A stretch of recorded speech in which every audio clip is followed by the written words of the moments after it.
अस्सलाम वालेकुम first year बेटे, ओपन योर फिज़िक्स बुक। अपनी फ़िज़िक्स की बुक आप लोग ओपन करें। अपने लास्ट लेक्चर में मैंने आपको टॉपिक शुरू करवाया था इंटरफेरेंस का। What is interference?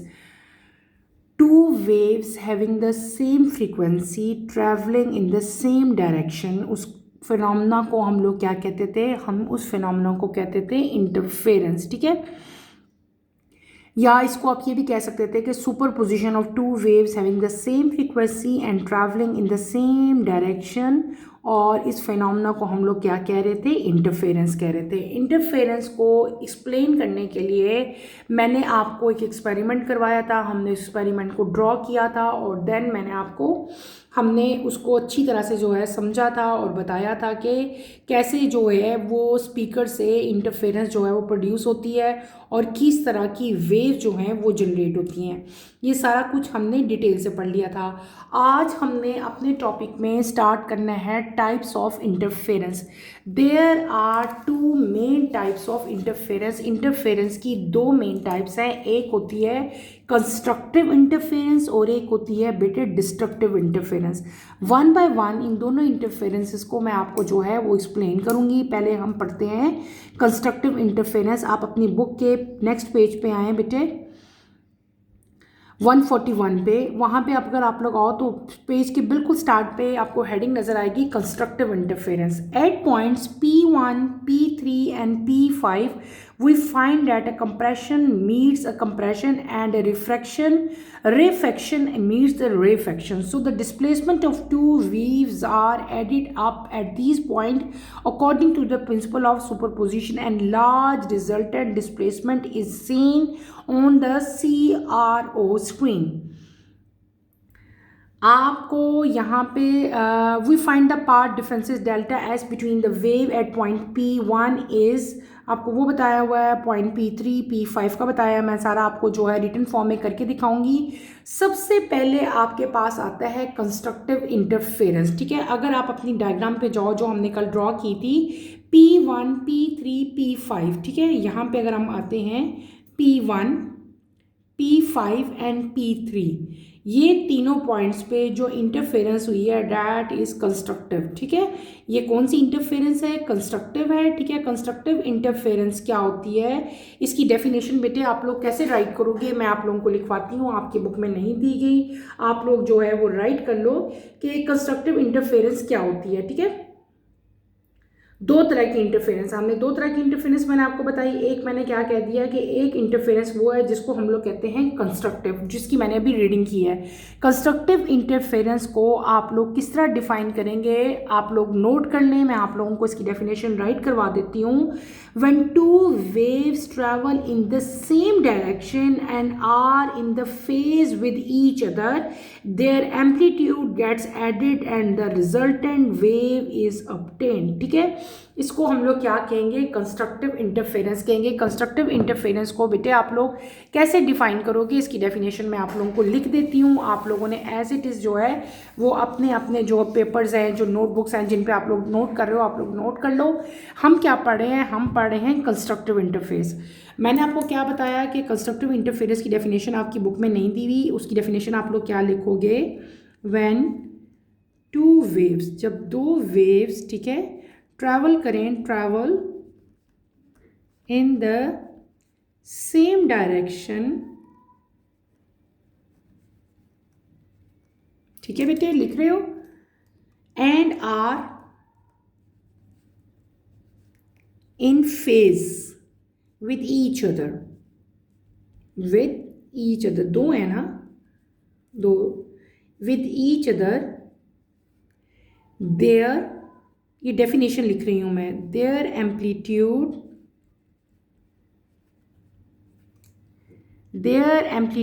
Gets added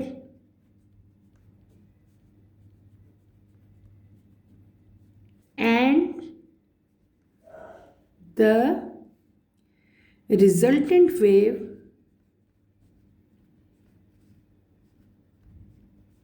is obtained। ठीक है, ये आपने क्या लिख लेनी है? This is the definition of constructive interference. ठीक है, ये हमारी क्या होगी, कंस्ट्रक्टिव इंटरफेरेंस होगी। कंस्ट्रक्टिव इंटरफेरेंस को अगर मैं यहाँ पे ड्रॉ करूँ, ठीक है, तो इसकी ड्राइंग हम लोग कैसे करेंगे, यहाँ पे अगर आप लोग हेडिंग दो कंस्ट्रक्टिव इंटरफेरेंस, ठीक है, इसको हम लोग कैसे, अगर मैं ड्रॉ करूँगी तो बेटे हम क्या करेंगे, दो वेव्स है ना, ये एक वेव, ये दूसरी वेव, ठीक है। कैसे इसको मैं ड्राइंग करूँगी इसकी, देखो अगर मैं एक वेव ये ड्रॉ करती हूँ, सपोज आप लोग करो, एक वेव मैंने इधर ड्रॉ की, ठीक है, दो वेव्स, दोनों को एड अप करें तो आपकी जो रिजल्टेंट वेव बनेगी बेटे वो कैसी बनेगी, वो ऐसे बनेगी। दो हैं, थोड़ा सा इसको हम लोग डार्क कर लेते हैं, ठीक है।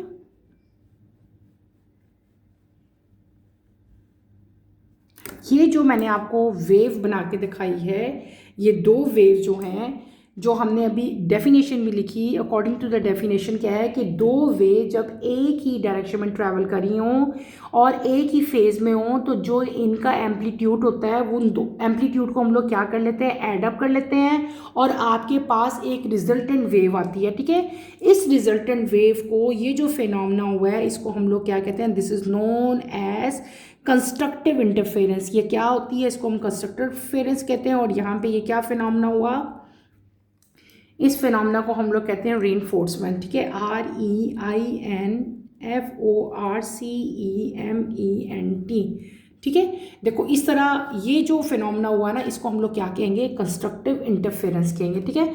आपको समझ आ गई है ना। पहले आपने क्या करना है, कंस्ट्रक्टिव इंटरफेरेंस की डेफिनेशन लिख लेनी है। डेफिनेशन वहाँ पे नहीं लिखी हुई थी, मैंने आप लोगों को डेफिनेशन राइट कर दी। आप लोगों ने यही डेफिनेशन लिखनी है कि जब दो वेव जो है वो सेम डायरेक्शन में सेम फेज में जो है वो ट्रैवल कर रही हो तो इनका एम्पलीट्यूड जो है दोनों के अलग अलग जो है उनको हम लोग क्या कर लेते हैं, एड अप कर लेते हैं और आपके पास जो है वो रिजल्टेंट वेव आ जाती है। दैट इज नोन एज, इस फिनोमेना को हम लोग क्या कहते हैं, कंस्ट्रक्टिव इंटरफेरेंस कहते हैं, ठीक है। कंस्ट्रक्टिव इंटरफेरेंस जब आप लोगों ने ये वाला फिनोमेना, जब मैंने एक्सपेरिमेंट पढ़ाया था, यहाँ पे P1, P3 और P5 पे जो कंप्रेशन आपस में मिलेंगी, कंप्रेशन और रेयर फ्रैक्शन जो आपस में मीट करेंगी, तो यहाँ पे डिस्प्लेसमेंट जो दोनों वेव्स की होगी, उन डिस्प्लेसमेंट को हम लोग क्या करेंगे, एड अप करेंगे। एड अप करेंगे तो आपके पास जो है वो कंस्ट्रक्टिव इंटरफेरेंस आएगी।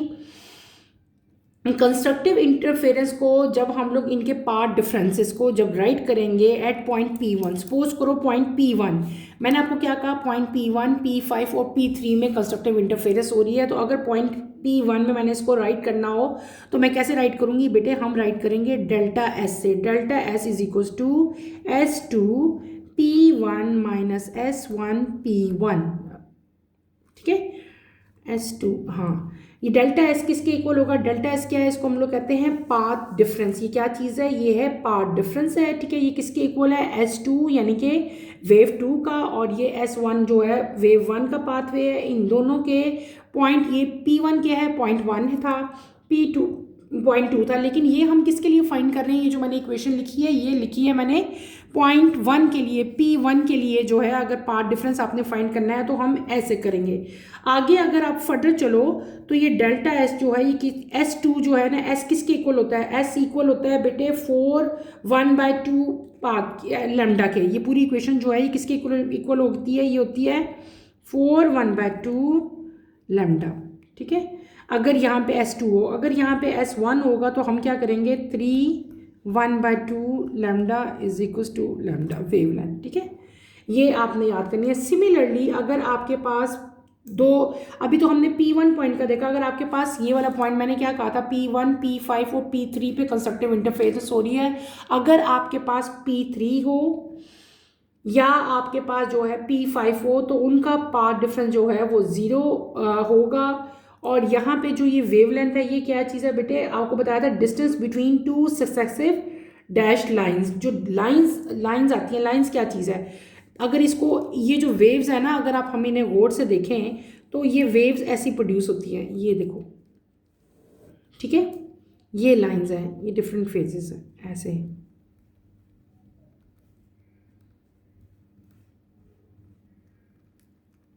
ऐसे ये वेव्स होती हैं, ठीक है। ये क्या चीज़ है, ये है कंस्ट्रक्टिव इंटरफेरेंस। आपको ना स्क्रीन पे ये जो मैंने नीचे ड्रॉ की, ठीक है, ये कंस्ट्रक्टिव इंटरफेरेंस होती है और ये इनका लार्ज डिस्प्लेसमेंट है, जो कि आपको मैंने कहा था यहाँ पे एक स्क्रीन थी, जब हमने कल वाला एक्सपेरिमेंट पढ़ा था, मैंने कहा, हमने बताया था ना CRO क्या था, CRO एक डिवाइस था जो कि डिस्प्ले कर रहा था इनपुट सिग्नल्स को वेव फॉर्म में कन्वर्ट करता था और हमें स्क्रीन पे जो है वो शो होता था। तो जब स्क्रीन पे आप लोग देखोगे तो आप लोग इस तरह की आपको जो है डिस्प्लेसमेंट जो है वो नज़र आएगी लार्ज, और ये जो डिस्प्लेसमेंट है, ये जो डिस्प्ले हुआ है आपकी स्क्रीन पे, ये wave, this is known as constructive interference, इसको हम लोग कहेंगे।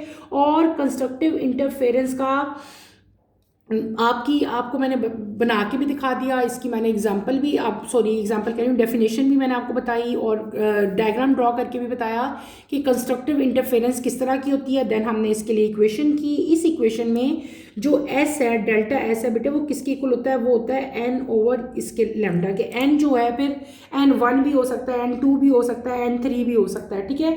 तो ये हमने वो सारी की सारी जो है वो इक्वेशन लिखी। और अगर इसको हम लोग डिफाइन करेंगे, क्या ये हमने लिखा है क्या है कि whenever the path difference is an integral multiple of wavelength the two waves are added up. और इस फिनोमेना को हम लोग, इस इफेक्ट को क्या कहते हैं, कंस्ट्रक्टिव इंटरफेरेंस कहते हैं। क्या, whenever the path difference is an integral multiple of wavelength the two waves are added up, दो वेव्स को हम लोग क्या करेंगे, एडअप करेंगे और इस इफेक्ट को हम लोग क्या कहेंगे, कंस्ट्रक्टिव इंटरफेरेंस कहेंगे। मैंने आपको क्या कहा था, डेल्टा एस किसके इक्वल होता है, एन ओवर वेवलेंथ के। और एन यहाँ पे क्या हो सकता है, एन 0 1 2 3 4 और सो ऑन। एन का जो नंबर है वो बहुत सारे नंबर जो हैं ये 1 से लेकर अप टू एन तक जो है वो नंबर जा सकते हैं। तो ये हमने क्या पढ़ लिया, ये हमने पढ़ लिया कंस्ट्रक्टिव इंटरफेरेंस। अब हम जाएंगे डिस्ट्रक्टिव इंटरफेरेंस की तरफ, ठीक है।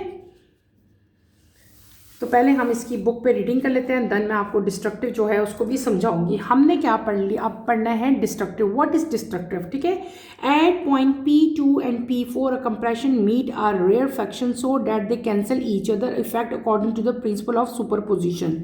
The resultant displacement become zero. The path different delta S between the wave point at point P2 and P4, वो आपको बताया हुआ, मैं भी आपको करके दिखाती हूँ, आपको मैं रिटन फॉर्म में बताती हूँ।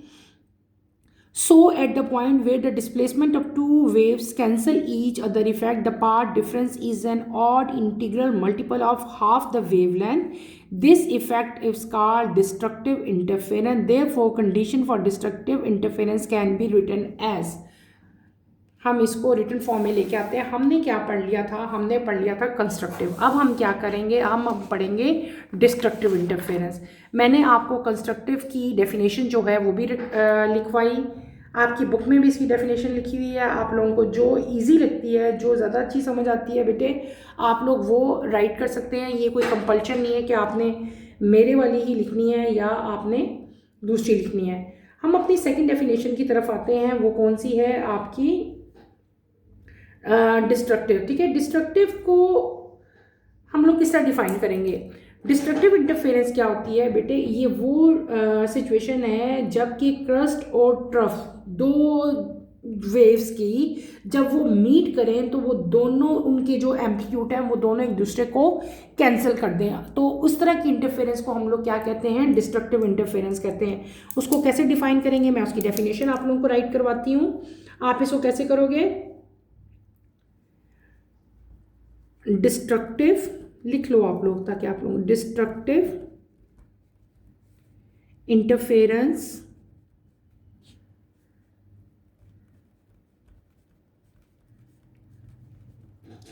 occurs when the crust and trough of two interfering waves meet and their amplitude cancel out. This is the definition of destructive interference. ये डिस्ट्रक्टिव इंटरफेरेंस की जो है मैंने आप लोगों को डेफिनेशन जो है बेटे वो राइट करवाई है। अच्छा, अगर हम दोनों का अगर आप लोग इसकी जैसे मैंने आपको कंस्ट्रक्टिव इंटरफेरेंस की भी तो डायग्राम ड्रॉ करके दिखाई थी ना कि किस तरह से होगी, इसी तरह अगर डिस्ट्रक्टिव इंटरफेरेंस हम ड्रॉ करते हैं, अगर इस वेव्स को ड्रॉ करके मैं आप लोगों को दिखाऊं तो डिस्ट्रक्टिव को हम ऐसे ड्रॉ करेंगे। ठीक है, कैसे डिस्ट्रक्टिव होती है, ऐसे ऐसे, और दूसरी इसकी वेव क्या होगी, यहाँ पे छोटी और यहाँ पे ये इसके ऐसे प्रोड्यूस होगी। देखो ठीक है, यहाँ पे क्या होगा, ये दोनों एक दूसरे को क्या कर देंगी, कैंसिल कर देंगी। ठीक है, यहाँ पे हमने क्या पढ़ा था, जब हमने कंस्ट्रक्टिव पढ़ा था तो कंस्ट्रक्टिव की डायग्राम मैंने ऐसे बनाई थी ना। फिर जब हमने इन दोनों को, ये देखो इन दोनों की शेप देखो, इन दोनों को एडअप किया तो हमारे पास इस तरह की बनी थी वेव। लेकिन डिस्ट्रक्टिव के केस में इस तरह की वेव्स आपके पास आएंगी। ये एक वेव है, ये दूसरी वेव है। जब इन दोनों वेव्स को हम लोग ऐड करेंगे तो ये दोनों क्या करेंगी, एक दूसरे के इफेक्ट को कैंसिल कर देंगे। ठीक है, तो ऐसी इंटरफेरेंस जिसके क्रस्ट और ट्रैफ जो है वो दोनों एक दूसरे के साथ इंटरफेयर करेंगे, मीट करेंगे, और दोनों के जो एम्पलीट्यूड हैं वो एक दूसरे को कैंसिल कर देंगे। उस तरह की इंटरफेरेंस को हम लोग क्या कहते हैं, डिस्ट्रक्टिव इंटरफेरेंस कहते हैं। बेटे आपकी बुक में डेफिनेशन ज़रा डिफरेंट है, मैंने आपको डिफरेंट डेफिनेशन की, और डेफिनेशन के बाद मैंने आपको दोनों इंटरफेरेंस की जो है डायग्राम भी ड्रॉ करके दिखा दी है कि वो किस तरह की डायग्राम होगी। क्लियर हो गया, ये डिस्ट्रक्टिव की है डायग्राम, ये उसकी डेफिनेशन है। कंस्ट्रक्टिव है, कंस्ट्रक्टिव की डेफिनेशन भी मैंने लिखी।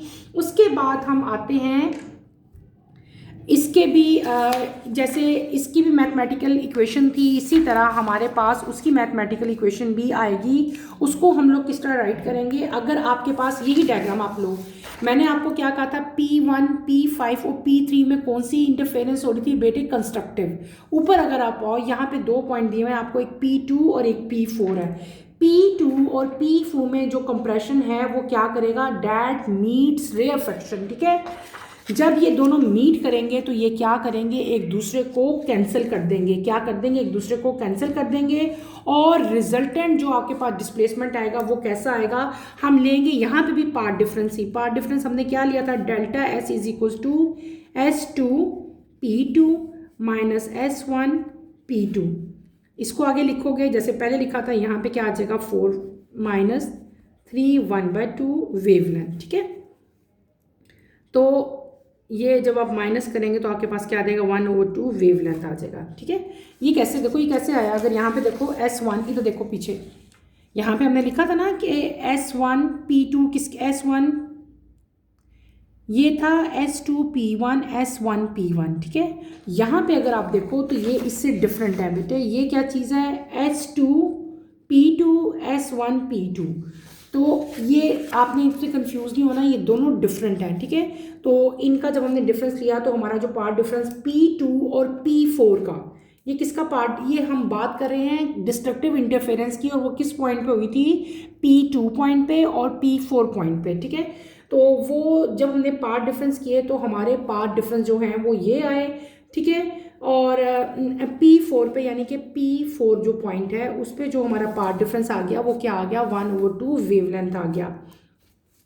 तो इसलिए हम लोग इन द एंड जो डिस्ट्रक्टिव इंटरफेरेंस होती है उसको हम लोग कैसे राइट करते हैं, 2n+1 वेवलेंथ ओवर 2, और जो n है वो क्या होता है, 0 से लेकर +1 -1 +1 -2 से लेकर ये आगे कंटिन्यू है। ठीक है, ये कंटिन्यू ही रहती है। अब हमने क्या कर लिया बेटे, हमने दोनों टाइप की जो इंटरफेरेंस है वो कंप्लीट कर ली। अब पूरी की पूरी इंटरफेरेंस जो है मैं आपको एक दफ़ा डिटेल से जो है इसको हम लोग पढ़ेंगे ताकि आपको इसको दोबारा जो है अच्छी तरह से इसकी समझ आ जाए। मैंने आपको क्या पढ़ाया था, मैंने आपको पढ़ाया था इंटरफेरेंस। व्हाट इज़ इंटरफेरेंस, हमने इंटरफेरेंस पढ़ी थी। इंटरफेरेंस क्या होती है कि जब दो वेव सेम फ्रीक्वेंसी की सेम डायरेक्शन में ट्रैवल करें तो उस फिनोमेना को हम लोग क्या कहते थे, हम कहते थे उसको इंटरफेरेंस। ठीक है, अब इसको आप लोग और से समझो, हम सारा टॉपिक एक दफ़ा रिकॉल करते हैं। क्या किया हमने कहा कि जब दो waves, super position of two waves जिनकी फ्रीक्वेंसी सेम होगी, जो एक ही डायरेक्शन में ट्रैवल कर रही होंगी, उस कंडीशन को, उस रिजल्ट को हम लोग क्या फिनोमेना को कहते हैं, इंटरफेरेंस। इंटरफेरेंस को सारा समझाने के लिए, एक्सप्लेन करने के लिए हमने एक्सपेरिमेंट किया। हमने क्या किए, 2 स्पीकर लिए, दोनों स्पीकर को हमने जो है एक 2 सोर्सेज जो थे साउंड वेव्स के, इनको फिक्स फ्रीक्वेंसी के साथ हमने अटैच किया, जो कि प्रोड्यूस हो रही थी ऑडियो जनरेटर के साथ, ठीक है। 2 स्पीकर जो कि सेम जनरेटर के साथ ज्वाइन थे, इसका मतलब है कि ये दोनों के दोनों एक फेज में वाइब्रेट कर रहे थे, ठीक है। और इस तरह के सोर्स को जो कि एक ही फेज में वाइब्रेट करता है, उसको हम लोग क्या कहते हैं, कोहेरेंट सोर्सेज कहते हैं। बेटे क्या कहते हैं, कोहेरेंट सोर्सेज कहते हैं। हमने क्या किया, अपने इस एक्सपेरिमेंट में इन स्पीकर्स को किसके साथ ज्वाइन कर दिया, माइक्रोफोन को। और माइक्रोफोन जो है हमने बहुत सारे माइक्रोफोन जो है वो प्लेस किए एट डिफरेंट पॉइंट। कौन कौन से पॉइंट्स पे, point P1, P2, P3, P4 और P5 पे हमने क्या किया, माइक्रोफोन अटैच किए। और यहाँ पे माइक्रोफोन को हमने एक डिवाइस के साथ अटैच कर दिया। माइक्रोफोन को किसके साथ अटैच किया, CRO के साथ। What is CRO? CRO एक डिवाइस होता है जो कि इनपुट सिग्नल्स को वेव फॉर्म में कन्वर्ट करके उसको जो है एक स्क्रीन होती है उसके ऊपर डिस्प्ले करता है, हमें वो नज़र आता है, वेव हमें जो है वो डिस्प्ले हुई स्क्रीन के ऊपर नज़र आती है। इस डिवाइस को हम लोग क्या कहते हैं, CRO कहते हैं। उसके बाद फिर हमने क्या किया, जब हमने जनरेटर को स्विच ऑन किया तो वहाँ पे वेव जनरेट हुई और एक फिनोमेना हुआ that is known as interference, ठीक है। ये जो आपको वेव्स नज़र आ रही हैं, ठीक है, यहाँ से भी प्रोड्यूस हो रही हैं, यहाँ से भी प्रोड्यूस हो रही हैं, ये फिनोमेना जो हुआ, this phenomena is known as interference. यहाँ पे इंटरफेरेंस प्रोड्यूस हुई, ठीक है। और इंटरफेरेंस जो है वो 2 तरह की है, एक होती है कंस्ट्रक्टिव इंटरफेरेंस और एक होती है डिस्ट्रक्टिव इंटरफेरेंस। कंस्ट्रक्टिव इंटरफेरेंस क्या है, उसकी डेफिनेशन मैंने आपको पूरी राइट करवाई कि जब 2 जो वेवलेंथ्स हैं उनका पार्ट डिफरेंस जो है वो एड अप हम करें तो उस इफेक्ट को हम लोग क्या कहते हैं, कंस्ट्रक्टिव इंटरफेरेंस कहते हैं। मैंने इसकी डेफिनेशन आप लोगों को लिखवाई। When 2 wave travel in the same direction and are in the phase with each other, there amplitude get added and the resultant wave is obtained. यानी कि उनके एम्पलीट्यूड को हम लोग क्या करेंगे, एड अप करेंगे। इस तरह की इंटरफेरेंस को हम लोग क्या कहते हैं, कंस्ट्रक्टिव इंटरफेरेंस को मैंने आपको बना के भी, ड्रॉ करके भी दिखाया कि कंस्ट्रक्टिव इंटरफेरेंस जो है बेटे वो किस तरह की होती हैं। इस according to this diagram P1, P5 और P3 पे जो इंटरफेरेंस प्रोड्यूस होगी वो कौन सी होगी, वो होगी कंस्ट्रक्टिव। सपोज करें ये वेव 1 है, ये वेव 2 है, जब हम इनके एम्पलीट्यूड को ऐड करेंगे तो ये वाली आपके पास रिजल्टेंट वेव आएगी। इस तरह की इंटरफेरेंस को क्या कहते हैं, कंस्ट्रक्टिव। और उसको मैथमेटिकली किस इक्वेशन से राइट करेंगे, इस इक्वेशन से, ये मैंने आपको राइट करके दिखाई। और नीचे मैंने आपको एक डिस्प्ले दिखाया, ये क्या था, ये वेव की जो आपको डायग्राम नज़र आ रही है, ये वो डिस्प्ले है जो कि आपको CRO स्क्रीन पे जो है शो हो रहा है, ठीक है। और ये आपके पास क्या आती है, ये आपके पास पाथ डिफरेंस आता है बिटवीन 2 वेव, 2 वेव्स के दरमियान में जो पाथ डिफरेंस है एट पॉइंट P1। ये किस पॉइंट पे हमने लिया था, ये हमने लिया था P1 पे, ठीक है। P1 जो पॉइंट था आपका ये वाला, जहाँ पे हमने फर्स्ट अपना जो है फ़ोन जहाँ पे जो है वो अटैच किया हुआ था, ये वो डायग्राम थी जो आपको CRO पे डिस्प्ले हो रही थी। तो P1 पॉइंट पे जो पाथ डिफरेंस आ रहा था उसको हमने किससे राइट किया, डेल्टा S से एट पॉइंट 1। ये पाथ डिफरेंस है जो कि 2 वेव्स के दरमियान में आता है, वो किसके इक्वल होता है, वो इसके इक्वल है। ये इक्वेशन मैंने आपको राइट करवाई और इसको एक्सप्लेन किया, ठीक है। उसके बाद हमारे पास क्या आ गया कि एंड पे हमारे पास क्या आया कि जो डेल्टा S है, जो पाथ डिफरेंस है, वो इन द एंड किसके इक्वल है बेटे, ये मैंने गलती से शायद ये NY नहीं है बल्कि ये N लैम्डा है, N लैम्डा के इक्वल है, ठीक है। ये यहाँ पे मिस्टेकनली लिखा गया, N लैम्डा के N वेवलेंथ के इक्वल है, ओके। वो जल्दी में बाज़ औक़ात ऐसे ज़रा मिस्टेक हो जाती है, N बाय वेवलेंथ नहीं है, N इंटू वेवलेंथ है, क्लियर। ये हमने क्या पढ़ लिया, ये हमने पढ़ ली कंस्ट्रक्टिव इंटरफेरेंस। फिर हम लोग आए डिस्ट्रक्टिव इंटरफेरेंस की तरफ। डिस्ट्रक्टिव इंटरफेरेंस क्या थी, ये वो इंटरफेरेंस थी जब क्रस्ट और ट्रफ जो 2 इंटरफेरेंस वेव्स के होते हैं वो मीट करते हैं और वो दोनों एक दूसरे को कैंसिल कर देते हैं। किस तरह, मैंने आपको डायग्राम ड्रॉ करके दिखाई। अगर आप इस तरह की वेव्स आपके पास हों, इनको आप लोग देखो ऐड अप करोगे तो क्या आ जाएगा, ये 0 आएगा, ये दोनों एक दूसरे के इफेक्ट को कैंसिल कर देंगे, ठीक है। और जो CRO पे जो CRO पे स्क्रीन पे आपको जो डिस्प्ले नज़र आता है डिस्ट्रक्टिव का, वो कैसा डिस्प्ले होता है, वो ऐसा डिस्प्ले होता है बेटे। जैसे कि पहले कंस्ट्रक्टिव का भी मैंने ड्रॉ करके दिखाया था ना, वो एक पूरी वेव नज़र आई थी, लेकिन यहाँ पे आपको ऐसा डिस्प्ले नज़र आएगा।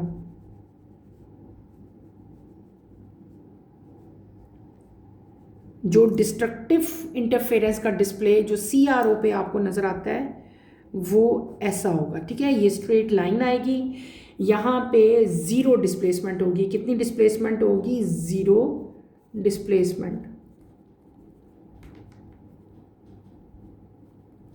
ठीक है। और ज़ीरो डिस्प्लेसमेंट होगी। और कंस्ट्रक्टिव इंटरफेरेंस जब हम देखते हैं अपनी डायग्राम के इधर मुताबिक P2 और P4 पे जो इंटरफेरेंस प्रोड्यूस होती है that is known as destructive. और डिस्ट्रक्टिव को जो पार्ट डिफरेंस है उसको हम लोग कैसे राइट करते हैं? उसको हम करते हैं delta is equal to S2P2 minus S1 and S2। ये कौन से पॉइंट पे है? Difference between P2 and P4, ठीक है। ये आपको जो है मैंने इनका डिफरेंस दिखाया। और इसी तरह अगर P4 पे सिर्फ देखा जाए तो वो किसके इक्वल होगा? हाफ वेवलेंथ के इक्वल। और अगर पूरा हम डिस्ट्रक्टिव को फुली, यानी कि ये तो दो पाथेज है ना, दो पाथ मैंने बता दिए कि P1 और P4 को अगर माइनस करेंगे, अगर सिर्फ P4 का करेंगे तो ये आएगा। लेकिन अगर आपने डिस्ट्रक्टिव इंटरफेरेंस को पूरा अगर शो करना हो तो वो आप इस तरह करोगे, delta S is equal to 2n+1 wavelength by 2। तो ये क्या होगी? ये आपकी डिस्ट्रक्टिव इंटरफेरेंस होगी। और वो जो मैंने आपको पहले करवाई थी वो आपकी क्या थी? कंस्ट्रक्टिव इंटरफेरेंस थी, जो कि हमने क्या किया थी? Delta is equal to n into wavelength, ठीक है। ये n इंटू वेवलेंथ है, ये नहीं है नीचे, इसको आप लोगों ने कट कर देना है। तो हमारा जो टॉपिक है डैट इज़ इंटरफेरेंस बेटे ये कंप्लीट हो गया, ठीक है। In the end of this topic आपको जो है एक न्यूमेरिकल दिया गया है, ठीक है। यहाँ पे देखो बेटी हमने पूरा कर लिया, हमने इंटरफेरेंस देखा, ये एक्सपेरिमेंट मैंने आपको कराया है, ये भी डायग्राम ड्रॉ करवाई मैंने आपको, इंटरफेरेंस हमने पूरा कर लिया। उसके बाद इसकी दो टाइप्स आई, एक कंस्ट्रक्टिव आई और एक डिस्ट्रक्टिव आई, वो भी मैंने आपको कंप्लीट कर दी और उसको सारा अच्छी तरह एक्सप्लेन किया। In the end of this topic यहाँ पे एक न्यूमेरिकल दिया गया, वो भी हम लोग जो है वो कर लेते हैं। कौन सी एग्जाम्पल दी है? 7.12 speakers are arrange as shown in the figure. The distance between them is 3 and emit constant tone 344 Hz. Microphone P is moved along the parallel line and the 4M from the line connecting the two speakers. दो speakers हैं, एक S1 है एक S2 है, ठीक है। Distance आपको speaker में और P पॉइंट में कितना दिया है? 4M दिया गया हुआ है। और जो यहाँ पे कांस्टेंट टोन दी हुई है वो कितनी दी हुई है? 344 हर्ट्ज दी हुई है। आपने साउंड की स्पीड यहाँ पे जो है वो फाइंड आउट करनी है, ठीक है। डिस्टेंस बिटवीन स्पीकर कितना डिस्टेंस दिया हुआ है? एक S और S2 के दरम्यान जो डिस्टेंस है वो कितना है? 3 है। फ्रीक्वेंसी कितनी दी हुई है? 344 हर्ट्ज। ये हर्ट्ज जो है ये फ्रीक्वेंसी का यूनिट है, ठीक है, वो दी हुई है। Distance between the speaker and the motion of P, point P से जो इसका डिस्टेंस है स्पीकर का वो कितना है? 4 है। और हमें पता है कि यहाँ पे जो इंटरफेरेंस प्रोड्यूस हो रही है बेटे वो कौन सी है? वो हो रही है यहाँ पे कंस्ट्रक्टिव। कौन सी? Constructive interference. उनका डिफरेंस किसके इक्वल होता है? मैंने आपको बताया। आपने यहाँ पे क्या करना है? पार्ट डिफरेंस जो है वो किसके इक्वल है? S2P1 minus S1P1। यहाँ पे आओ ज़रा, जब मैंने आपको ये इक्वेशन करवाई थी तो बेटे हमने कंस्ट्रक्टिव इंटरफेरेंस जब ये किया था, जब मैंने आपको कंस्ट्रक्टिव इंटरफेरेंस करवाया था तो मैंने आपको इसकी इक्वेशन लिखवाई थी ना, delta S is equal to S2P1 minus S1P1। तो यही वाली इक्वेशन जो है हम यहाँ पे यूज़ करेंगे, ठीक है। अब आपने S2P1 की वैल्यू कैलकुलेट करनी है, पहले वो आपको नहीं दी हुई, ठीक है। उसकी वैल्यू कैलकुलेट करने के लिए आप लोगों ने ये वाला थ्योरम लगाना है, this is known as Pythagoras theorem, ठीक है। पाइथागोरस थ्योरम क्या होता है? S1 S2 का स्क्वायर प्लस S1 P1 का स्क्वायर। ये वैल्यूज़ आपको दी हुई हैं, वो वैल्यूज़ हम लोग पुट करेंगे, उनका स्क्वायर लोगे, स्क्वायर लेके उनका अंडर रूट लेना है तो आपका 5 आ जाएगा। अब आपकी इसकी वैल्यू आ गई, इसकी वैल्यू आप अपनी रिक्वायर्ड जो आपकी इक्वेशन थी उसमें पुट करें। इसकी वैल्यू हमें पहले ही पता थी, क्या थी? 4 थी। 5 माइनस 4 क्या आ जाएगा? आपका 1 आ गया। ये किसकी वैल्यू आ गई? हमारी वेव लेंथ की वैल्यू आ गई। हमने फाइंड क्या करनी है? Speed. Speed is equal to frequency into wavelength. Frequency आपको पता है, वेव लेंथ हमारी 1 आ गई। इन दोनों को मल्टीप्लाई किया तो हमारे पास क्या आ गया बेटे? पाथ डिफरेंस आ गया। किसका? कंस्ट्रक्टिव इंटरफेरेंस का। तो यहीं पे बेटे मैं अपना टॉपिक ख़त्म करूँगी, बल्कि इसके आगे एक और न्यूमेरिकल है वो भी हम लोग कर लेते हैं। वेवलेंथ दी हुई है आपको, ठीक है, हम उसको वेवलेंथ लिख लेंगे। फिर हमें एक फ्रीक्वेंसी दी हुई है, उसको भी हमने कर लिया। फिर हमें एक और फ्रीक्वेंसी दी हुई है, f2 दी हुई है। आपने क्या फाइंड करनी है, स्पीड फाइंड करनी है, v फाइंड करना है, ठीक है। v किसकी इक्वल होता है, f इंटू वेवलेंथ। तो यहाँ पे आपके पास f1 भी दिया हुआ है, f2 भी दिया हुआ है। पहले हम लोग स्पीड फाइंड कर लेंगे अपनी सिंपल इक्वेशन पुट करके। स्पीड किसकी इक्वल होती है, फ्रीक्वेंसी इंटू वेवलेंथ, है ना। अभी हम करके भी आए हैं, ये ऊपर भी लिखा हुआ है।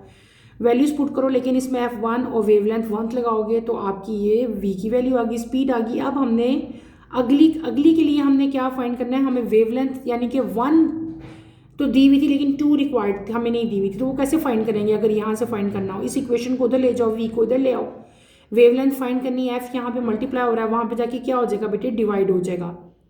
v आपकी वैल्यू अभी आई है, आपने फाइंड आउट की है। f2 आपको क्वेश्चन में गिवन है 1000, वो लगाओ, इन दोनों को डिवाइड करो तो आपके पास सेकंड वेवलेंथ की जो है वो वैल्यू आ जाएगी। आपने इन दोनों न्यूमेरिकल्स को अच्छी तरह से समझना है, आपको समझ आ जाए वेल एंड गुड। अगर नहीं भी आता तो आप लोग मेरे से दोबारा पूछ सकते हैं। यहीं पे अपना टॉपिक मैं ख़त्म करूँगी। इंशाल्लाह कमिंग लेक्चर में आपसे दोबारा मुलाकात होती है। इसमें कोई प्रॉब्लम होता है इस पूरे टॉपिक में, इंटरफेरेंस में, तो feel free to ask any question. यहीं पे अपना टॉपिक मैं ख़त्म करूँगी। इंशाल्लाह कमिंग लेक्चर में आपसे दोबारा मुलाकात होगी। नेक्स्ट लेक्चर की नोटिफिकेशन के लिए आप चैनल को शेयर करें, लाइक करें और सब्सक्राइब करें। यहीं पे बेटे मैं अपना टॉपिक ख़त्म करती हूँ। अल्लाह हाफिज़ फर्स्ट ईयर, टेक केयर बेटे, अपना ख्याल रखिएगा।